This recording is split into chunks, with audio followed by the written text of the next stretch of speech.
All right, welcome to the Underdog Ecom podcast, where two ecom brand founders are figuring out in real time. Yeah, we're not here to preach. We're here in the thick of it, making mistakes, testing all sorts of ideas, and really sharing the journey of how we've been growing these brands from day zero. Hopefully you learn a little bit, perhaps come away with some ideas that save you time and money. And so if you're tired of the same glittery D2C advice from those 9-figure gurus, you're here in the right place. Let's get into it. Hello, welcome to episode 41 of the Underdog Ecom podcast. It's been a hot minute. Dave and I have been a little bit away for a little while, but a lot of things have been happening in the meantime. How are we doing, David? So many things.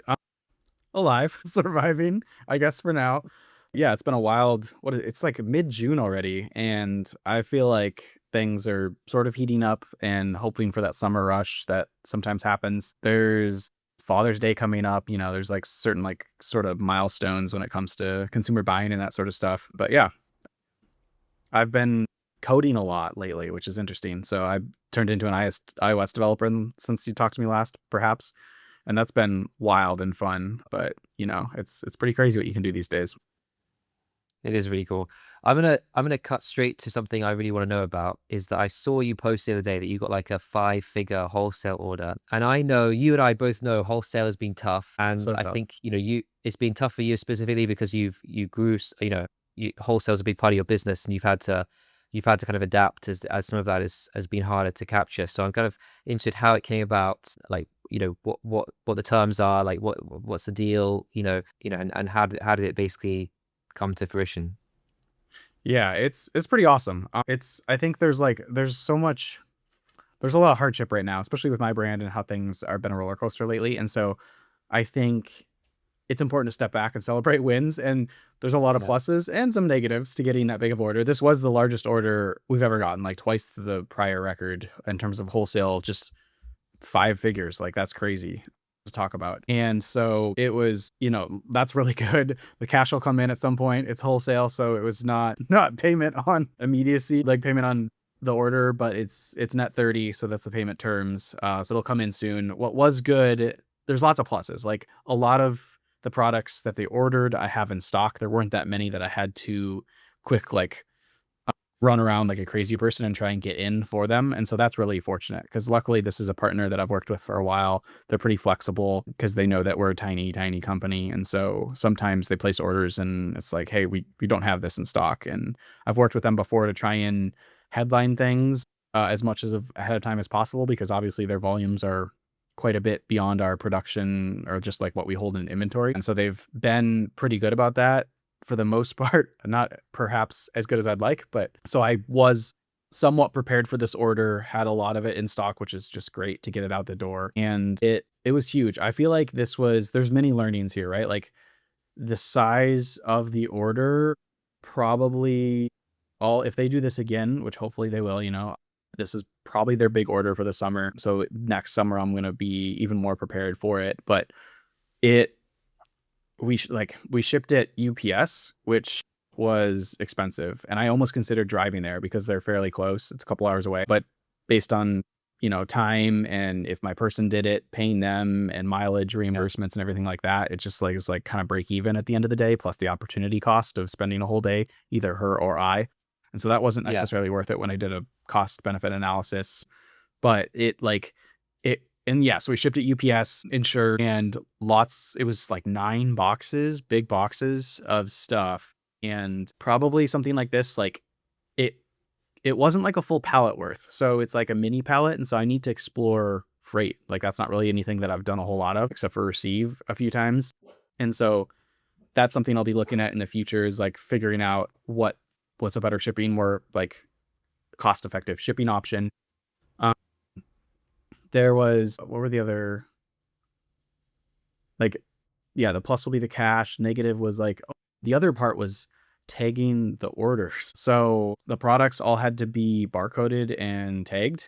And we have that on some products, like built into the products, but not all of them. We generally, because this wholesaler has specific SKUs, we have to tag them with their specific SKUs. And so like some of the smaller priced products, I've ordered them with that included in the production. So that's great, but not everything. So there was a bunch of products where my person had to, she spent like probably 6+ hours tagging stuff, thousands of items. And so that's something that I need to figure out in the future. I don't know if there's a great way to do that besides like try and forecast better and make that part of the process when it comes to the production.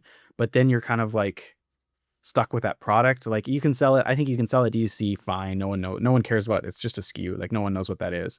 But when it comes to other wholesalers that have their own SKUs, then we'd have to like replace it.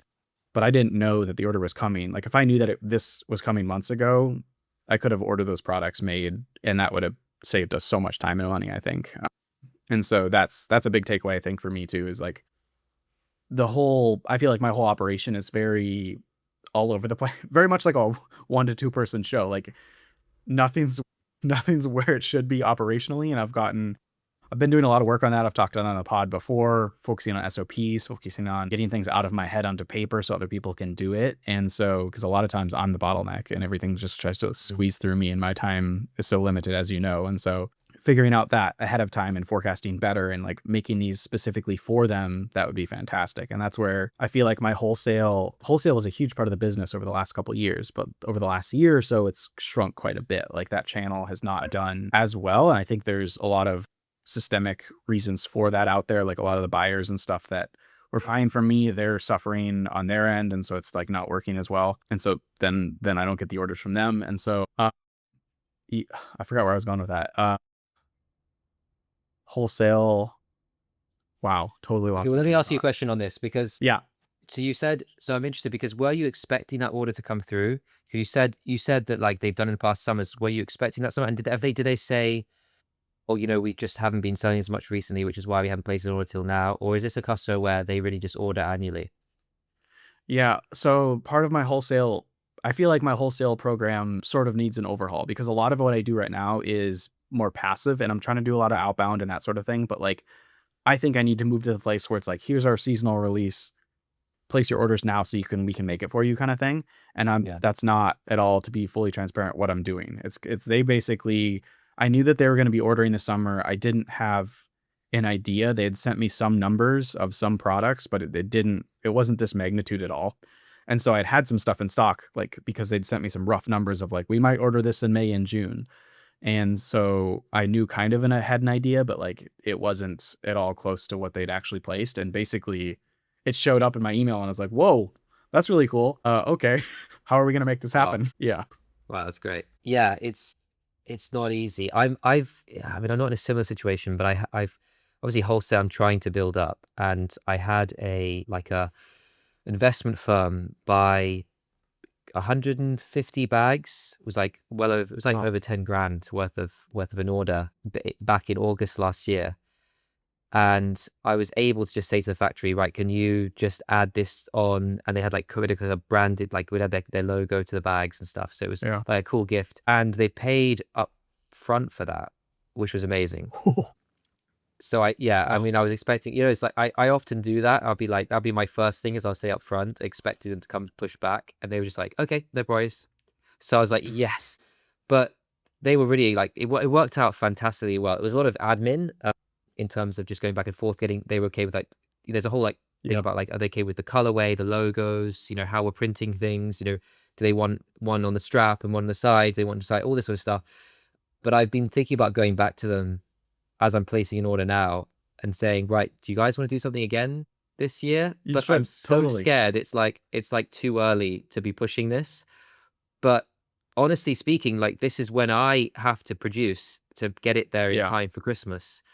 And I was a bit lucky last year because I I was pushing the factory and they happened to have extra, like we'd already ordered the fabric. So at least the fabric is the thing that takes the longest. They already had that. So by August it was very tight, but they could place the order. We ended up having to airship some stuff. I don't want to do that this year, So I was thinking I should go back Mhm. to them and say it and see if they want to. But like also they probably need to gift a different product, right? This year I don't think they're going to gift the same product. So it's like got to think about what do they gift? I sent Wait. you on yeah, go ahead. Oh, sorry. I didn't mean to dive in, but I think that's a prime opportunity and amazing that they paid up front because I feel like it's like, Yeah.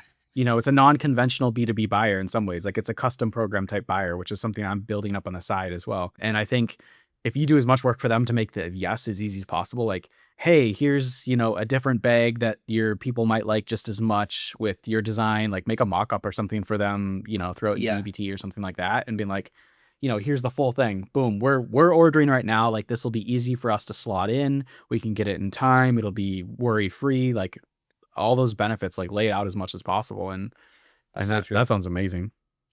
I'm hoping. And yeah, I'm actually that tote that I sent you is maybe like the one I could try and get them to because I think it'd be a cool product to gift. So I'm hoping that would actually because I've been doubting whether to produce this now or not because Hmm. I've basically got to focus on the best sellers to be in stock and obviously MOQs and things. I'm like, do I even have the cash to produce this product? This new product, even though I Hmm. really want to do it. And I'm not even sure I'll get that many pre-orders. Like, I need I need to produce several hundred of these bags, and maybe I'll get 50 to 100 pre-orders, so it's not going to cover the rest. So I've Hmm. been debating on it, and so yeah, I think going back to wholesale, I think it's nice when it comes in, but yeah. Yeah, it's like one of those, I don't know. It's good. It's definitely good. And I feel like there are downsides to it. But overall, you got to celebrate the wins and kind of move on and keep going kind of thing. Cause it'll be really nice when that payment comes in. Oh, it'd be so nice, yeah, and I'm sure it'll come just the right time as well, just when you need it. But The right time but would I be was one more yesterday, but yeah.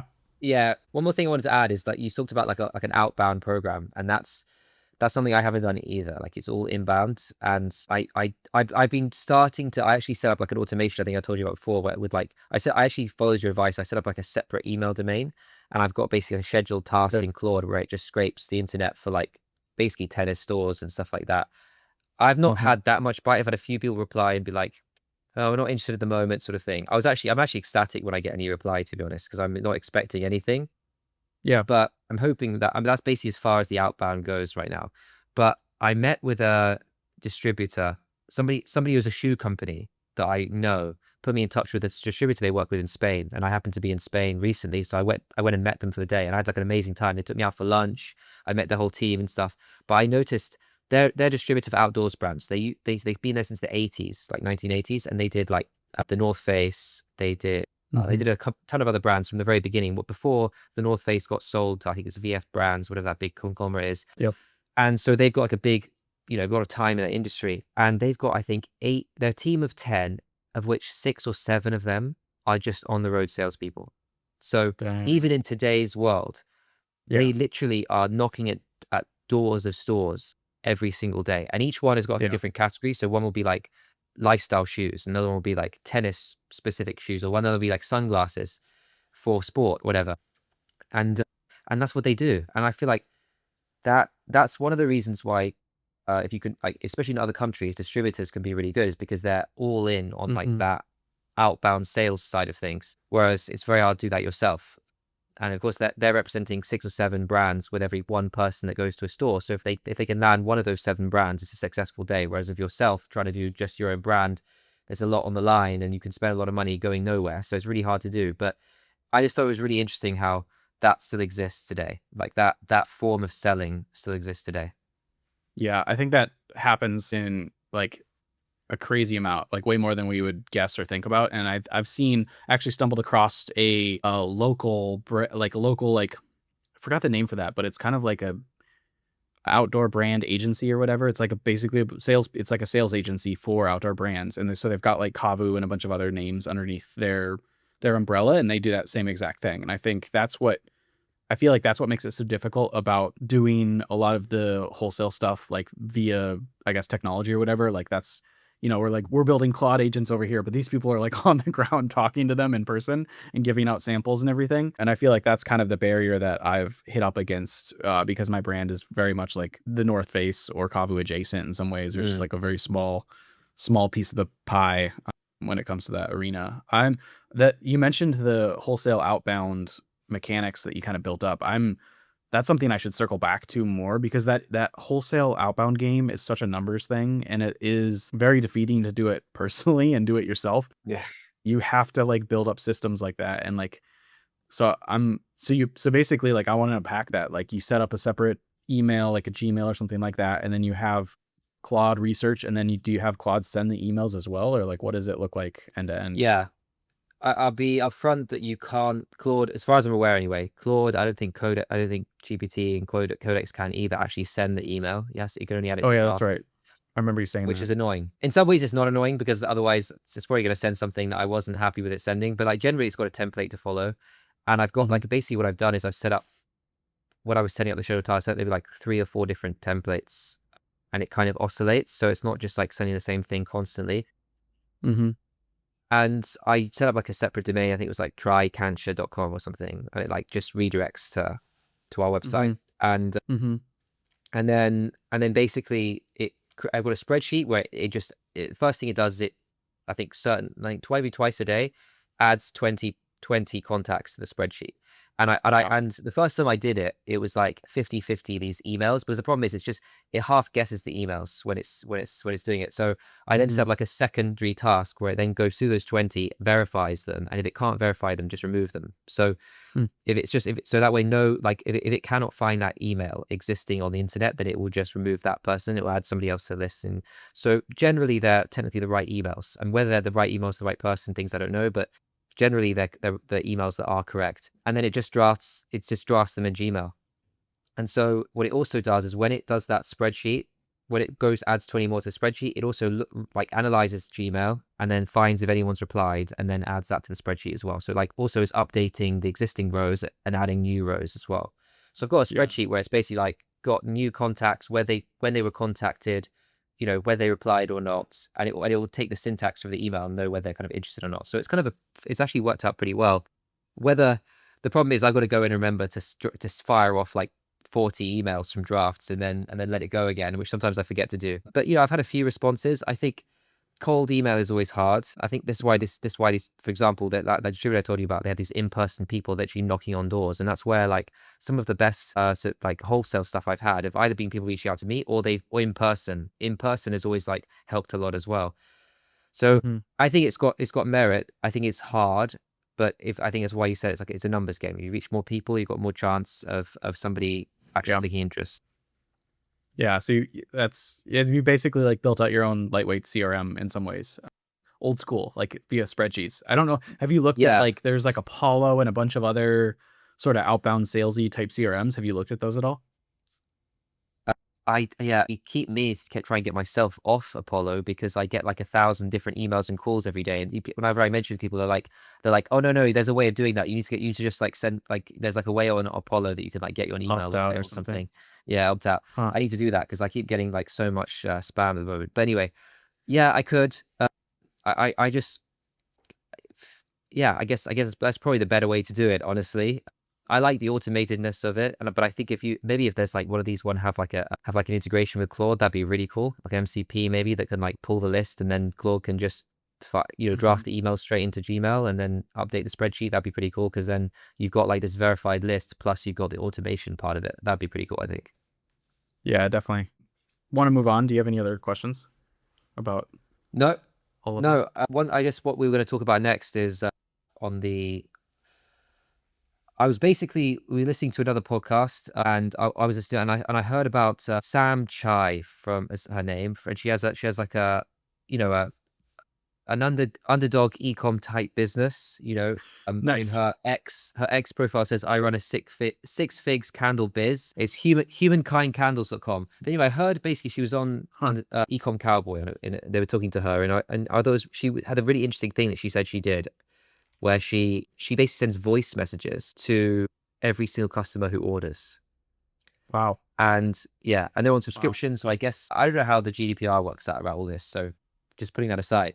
But I thought that's pretty cool. I don't know exactly how she does it, but that's really cool because how amazing is that she said she's had 0 returns in since starting the business at 0.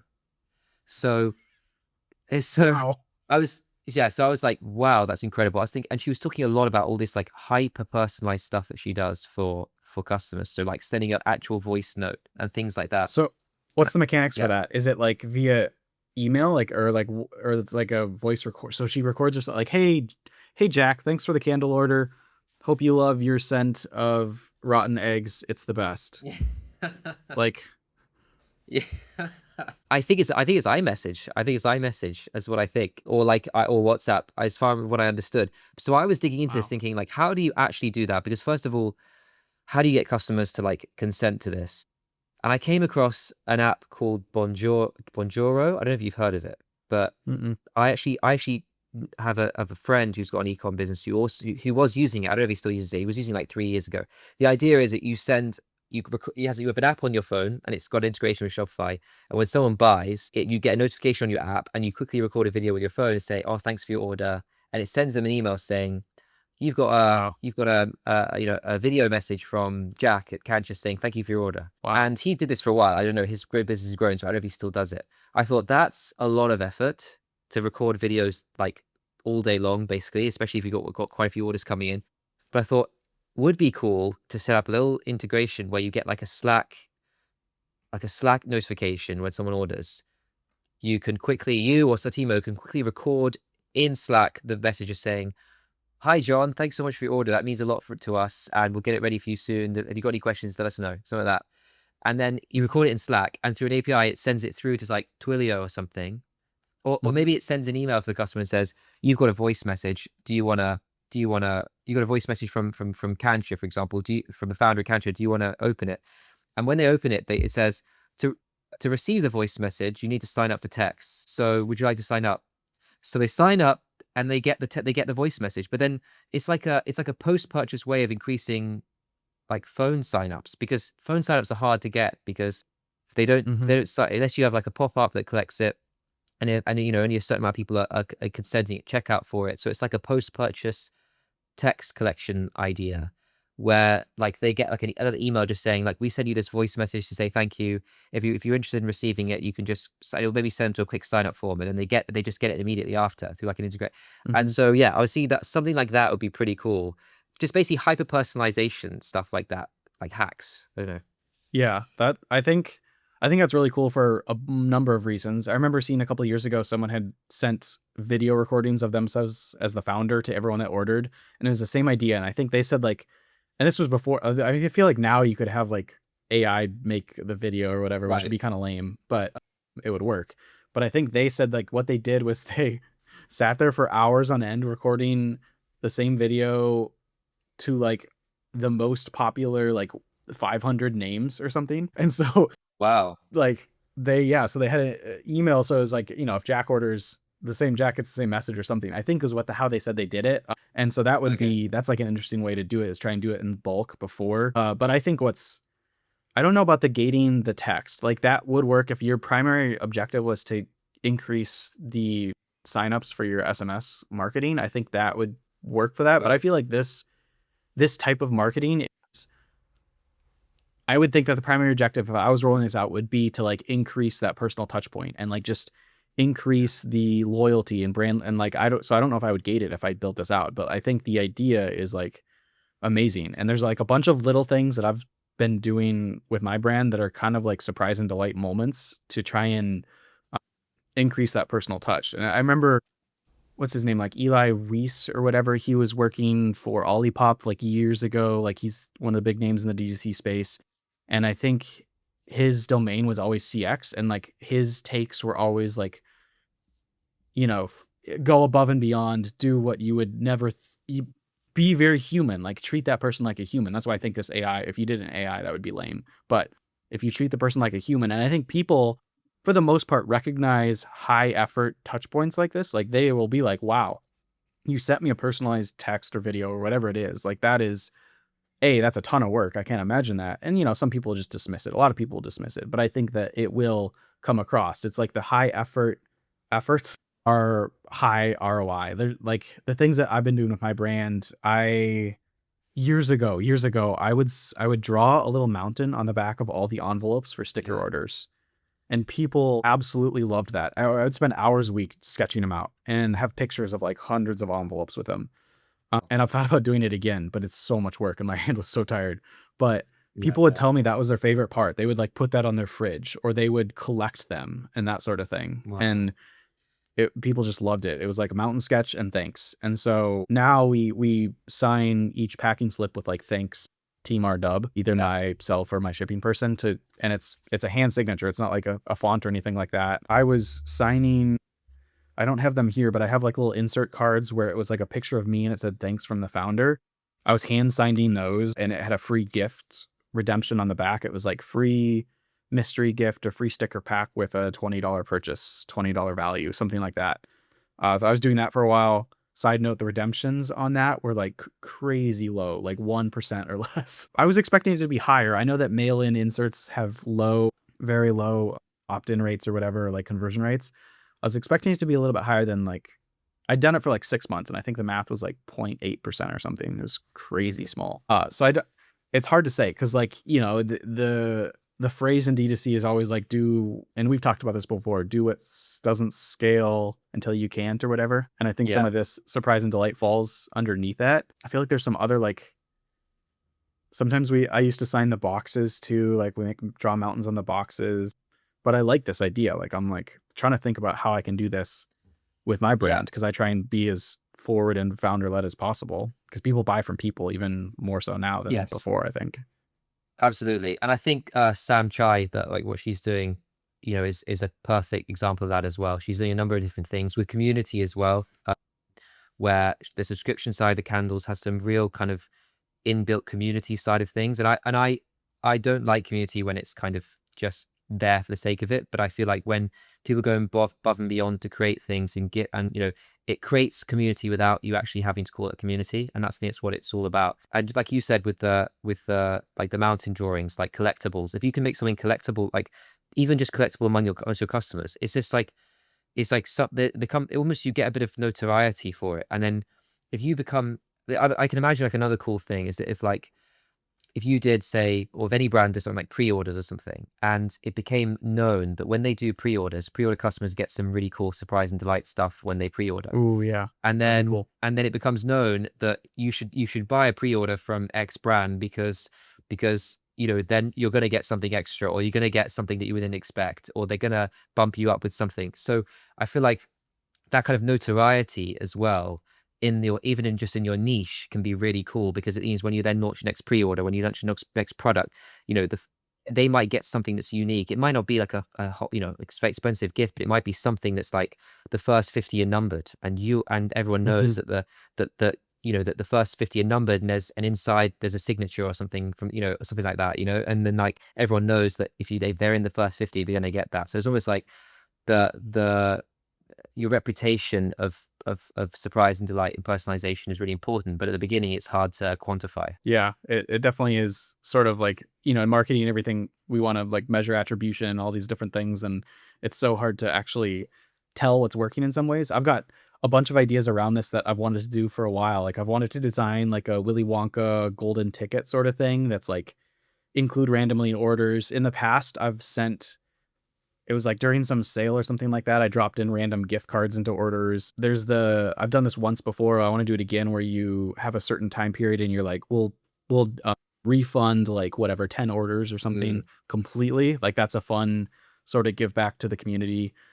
Yeah, so many little things. Yeah, it's kind of fun. Like I feel like that's the fun side of marketing where it's like you can really like Yeah. brandify whatever the idea is. And I throw in temporary mountain tattoos into my orders right now for free with every order, and I've had at least one person tell me that they want to make it to a permanent tattoo, which is really cool. Wow. Yeah, it's fun. Yeah. I think yeah, it's the best way to build super fans. I think all this stuff it's not necessarily one thing, what is just what you do, but I think when you combine these things, it's pretty cool. I mean, I think one thing I think I've done pretty well, I think you do this as well, is for a long time I've responded to a lot of customer service, and people like Yeah, that. yeah, It's not always fun at 10 o'clock at night, you know, trying to respond to all of the messages that you need to respond to, and people, you know, it's really tough. But like I had a customer write in the other day asking if we were going to be at US Open, and asking if they could volunteer at our booth. Like if we were going to have a pop-up, if they could volunteer at the booth. And I was it's just like, amazing. yeah, I was like, So cool. you're like, they were like, oh, we're going to New York to see the US Open on holiday, but can I work at your booth for a day or two? Because I really would really want I was like, this is crazy. So yeah, and that's Send because them a gift I, card. Send them a gift card yeah, and be like, that's amazing. And yeah, like You're right. Like cultivating super fans, community, like these are a lot of things we've talked about before. And now I'm like, so I'm looking at Humankind. It's a cool site, cool idea. Sam's Candle Club is what it's called. Like super personal. That's I it. love that. Yeah. And I'm like, man, I should make like David's Mountain Club or something like that. Like, I want to, let's hang up this call right now. I'm going to go to work and start to like hammer out some of these like fun marketing, community driven ideas. It's good stuff. Yeah. I'm glad you brought this up. Yeah, I think this is, and she's doing a great job because she's doing it at the beginning of her journey, and so it's only gonna become more important and like build up. You know, it's never too late to do it, but I feel like if you do it at the beginning, it's you can really, it really builds like a strong loyal customer base. I Hmm. mean, the fact she's got, I mean, any 6-figure brand with 0 returns. I mean, I'm like, that's incredible. Like that she's doing something well. Yeah, that's pretty crazy. I I've been thinking a lot about this, like sort of rewarding customers, gamification, that sort of stuff. I've been building out an app for the brand. It's like a side quest for the brand. It's a website that we built called Is the Mountain Out? Very much like centered on the origin story of my brand. And so I'm building an iOS app for it. And in it, people are going to be able to get like streaks and get badges and rewards and unlock achievements and get Tahoma tokens for doing certain things that they can like Uh, redeem. And I want to tie in merch to all this, like make exclusive merch that only certain people can get, or like limit to the first 100 people, or those types of things. Like there's so much potential, I think, to tie in things across the board. So all of this is like very much relevant to what I've been thinking through and trying to like figure out all these like gamification tiers and all sorts of stuff that's like kind of fun, but it's like there's a lot of strategy there to think through. yeah, definitely for sure. Moving on, if that's okay, how have Google Ads been doing for you? Because I know that are you still in Facebook, Daryl? I hate to ask. I and I've had somebody else who's in Meta who's told me that they're working on it. Just another friend of a friend of a friend who's seems to be pretty high up in Meta but again, even they have just put like a ticket through. Like it's not like they can Mm, actually speak to anyone themselves. It's crazy. Like you get someone like his executive and they can't order anyone to do anything. They just like to put a ticket through in the system and hope that somebody does it. It's been a couple of weeks and nothing's happened. So he told me just to mm, be patient and to wait. So we'll see what happens. But in any case, I mean, I'm not. I know the backup is I try and find somebody who's willing to be paid for it to fix it. Not that that's any guarantee either. And when it comes yeah. around to Q4, I'm gonna have to do something because I'm gonna need it. But back onto Mm, Google Ads. I mean, I'm basically just running. I'm running mostly shopping and obviously like branded search. Branded search is just a small amount of budget there, and I mean, always looks good, but whether it's really that incremental, I don't know. With shopping, it's up mhm, and down. mm, I wouldn't say the CPA is any worse than Meta, but at the same time, it's tough because the way I mean, I'm not a Google Ads expert, but like it's a lot on keywords. Even with like an automatic shopping campaign, it's a lot about negative keywords because you'll find keywords that are burning through budget, mhm, whether they're broad or match or whatever it is, and you've got to cut those out because they're just not specific enough for your product and it's just too expensive. mm, But on the flip side, if you cut too much out, you're actually just reducing the volume. So it's all like, what people are searching on Google and how do you shop for that? And is it worth what it costs? So I mean we're like, I wouldn't say we're doing amazingly. I think we're like at maybe like borderline 1.5 to 2 ROAS. So mm, nothing amazing. mhm, And I keep trying, and and it goes up to it goes up to 2 ROAS, and I try and push it a bit more. I try and maybe bring the budget up a little bit, and then it gets difficult because it's just hard because Google Ads is limited by how many people are searching for a certain thing. For example, with us, tennis bags and things like that, there's a limited amount of people searching for it. Whereas a lot of what the sales I've created in the past is not necessarily somebody who's in the market for a bag, but somebody who is in like has an affinity with it and would be in a market for the bag. So it's very different. mhm, So yeah, I think there is opportunity. I think one thing I want to look more into is like demand gen in YouTube, maybe Performance Max, because Performance Max kind of does all of that. But I feel like I'm trying to just build up sales within the accounts to begin with, and then as I mhm, build more data, maybe start doing some of the things. I do think there's some opportunity for it to get better as as Google's launching, I think it's like the like Universal Cart, is it called? Whereas like YouTube, you can buy stuff in like all these different Oh yeah. apps. You can buy stuff, which a Gmail, you can literally buy something directly from Gmail. Well, that's the idea anyway. So I'm hoping that that makes it a little bit easier. But I mean, there is definitely money to be made on Google. I think it's not like you can't. I mean, I wouldn't say my CPA is any worse than they were on. Oh, sorry, yeah, so CPA is any worse than they were on Facebook. It's just that like I could probably there's probably just a higher TAM on Meta Yeah. ads than they're. Interesting. I feel like that's kind of what I've heard and what my gut would go to is like it kind of adds some incremental, like, people are searching or whatever, that's that kind of thing, but isn't, like the huge primary driver, of course. That's why it's like, most brands are 80% focused on Meta or whatever, maybe higher, who knows.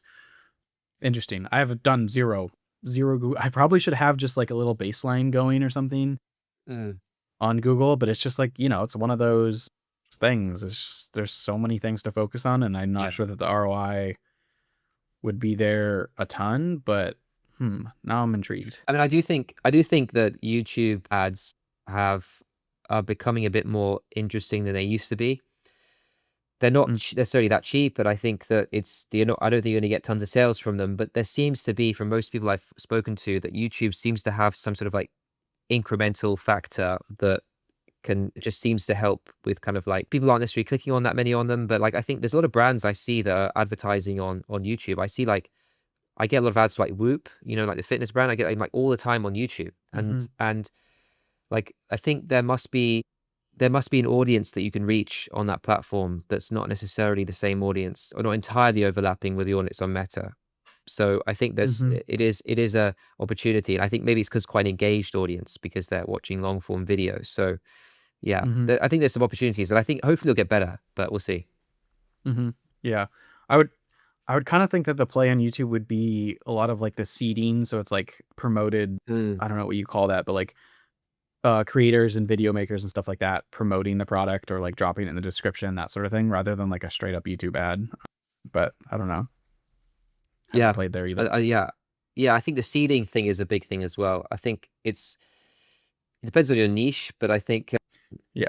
it seems like it works really well for tech. You see tech all the time. How like that seems to be like a huge thing for tech. Is like getting creators to write about like do reviews on the tech and then sponsored segments. I don't know if it's like I think Mm-hmm. it's found its niche in tech because of the reviews and things. But yeah, I do think product seeing on YouTube is a good opportunity. It's just it's a little bit harder to find the creators. I mean, not in the sense like they're there, but it's not like they're not necessarily on like the same influencer platforms as much anyway in my experience, and like trying to find them is hard. Trying to reach out to them is a bit hard. You can't just like DM them like you can on Instagram or something like that. So yeah. Oh yeah, that's true. Interesting. That's funny. Cool. I think that's all my notes. Got anything before we wrap this up? No, all good. Nice. Well, thanks everyone for listening. Give us your 5 stars, all thumbs up, or let us know what we could do better in the future, and we'll catch you later.